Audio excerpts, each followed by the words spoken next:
Good afternoon and welcome back. You're watching World News and I'm your host, Klaudia Czerwińska. 3 hours is how long Poland's Foreign Minister Radosław Sikorski spoke with his Chinese counterpart Wang Li on Monday. China's top diplomat is visiting Warsaw following Poland's move to close its border with Belarus. While discussing the meeting, Paweł Wroński, the spokesperson of the Polish Foreign Ministry, reaffirmed the necessity of the decision due to ongoing provocations from Minsk.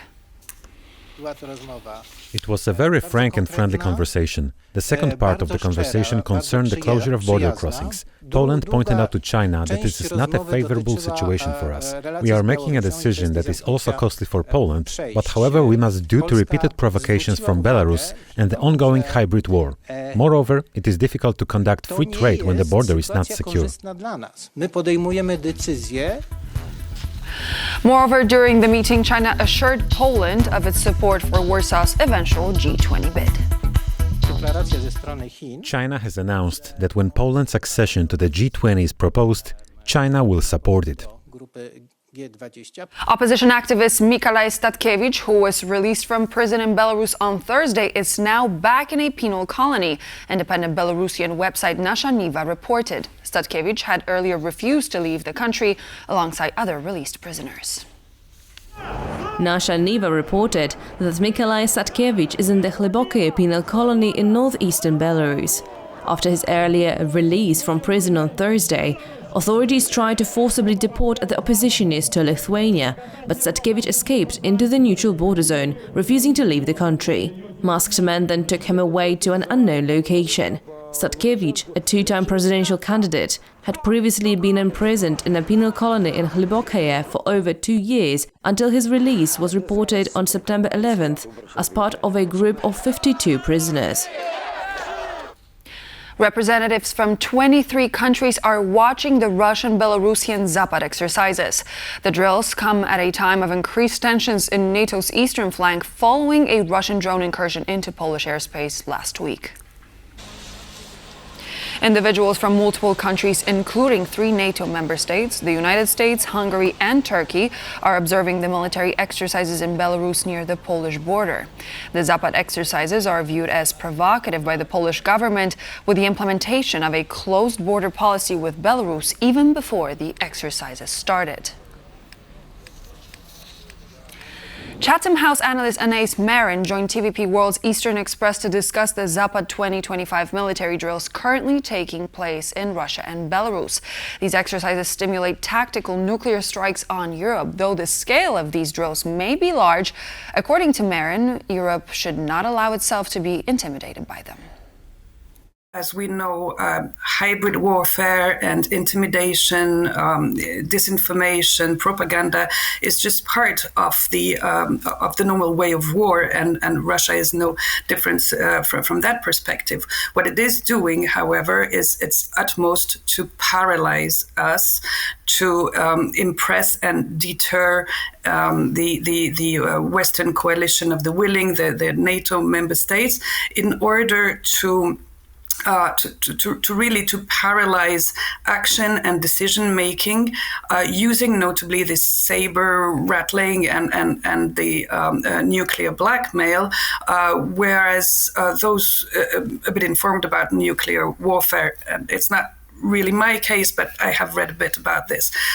It cannot be seriously taken into consideration the possibility of a nuclear strike in the current context. However, it's part of Russia's attempts, of course, to deter us from supporting Ukraine, from further building up our own military strength nearer to the border, to use this nuclear blackmail almost on a daily basis. To watch the full episode of Eastern Express, tune into TVP World at 6:20 p.m. CET. Let's continue. Fake news built on anger and extreme emotions spreads the fastest and the furthest. That's the weapon Russia relies on in its disinformation war, says Katarzyna Maniszewska, a lecturer in international relations at Civitas University in Warsaw. She warns Moscow is deliberately stoking polarization in Poland and Ukraine by pushing radical narratives that paint allies as enemies. They're looking for pretexts, let's say, for potential conflicts, for topics that can spark and ignite controversies in societies. And they fuel radicalization and polarization by adding, extreme content on exactly these topics. In our case, and we have also to have in mind that they are not only effective in Poland, they also are having their campaigns in Ukraine, where they also show that the Polish people are the evildoers, which is so far from being true. Like we know that in Poland, but Russia is tapping on those sentiments. And one important thing is that research shows, it's already proven, that fake news that are based on anger and very extreme emotions, they propagate the fastest and the farthest on the internet. Chancellor Friedrich Merz's party has emerged as the winner of local elections in the German state of North Rhine-Westphalia. The CDU's results in the most populous state of Germany are broadly in line with what they were 5 years ago. However, the far-right Alternative for Germany party has more than tripled its support from the last ballot. Local elections serve to choose district, municipal and city councils, as well as mayors in most cities. With results pouring from more than 90% of polling stations, CDU received 33.3% of the vote, while SPD took second place with 22%. The right-wing AfD placed third with 14.5%, with the Green Party taking 1 percentage point less. Paul Ziemniak, the CDU boss in the state of North Rhine-Westphalia, took to social media to celebrate his party's hold in Germany's most populous state. We have clearly won the election. We are and we will remain the only People's Party in NRW. Thank you to all voters who placed their trust in us today. This result is a tremendous team effort by all campaigners of the CDU. You are amazing.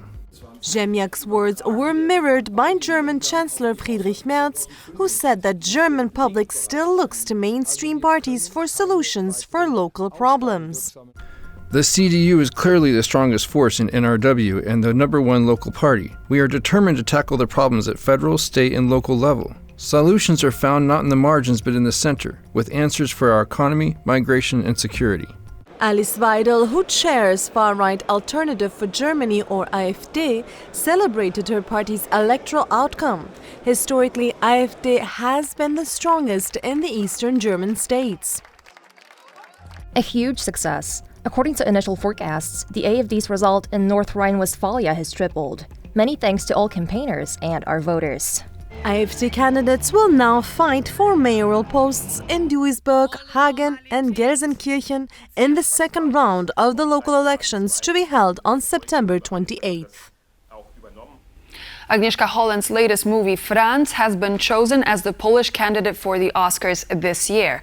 This is Holland's 4th movie that has been nominated as the country's choice. The movie describes the life of one of the greatest and most well-known writers of the 20th century. Czech author Franz Kafka's work is so popular that the term Kafkaesque is widely used to describe a mixture of extremely unpleasant and confusing experiences that leave an individual trapped. Holland's stated aim for the film was to show the writer from a timeless perspective so that audiences might see Kafka's personal relationship with his father and society. While the first screening took place on September 5th at the Toronto International Film Festival, the movie will reach theaters in Czech Republic on the 24th.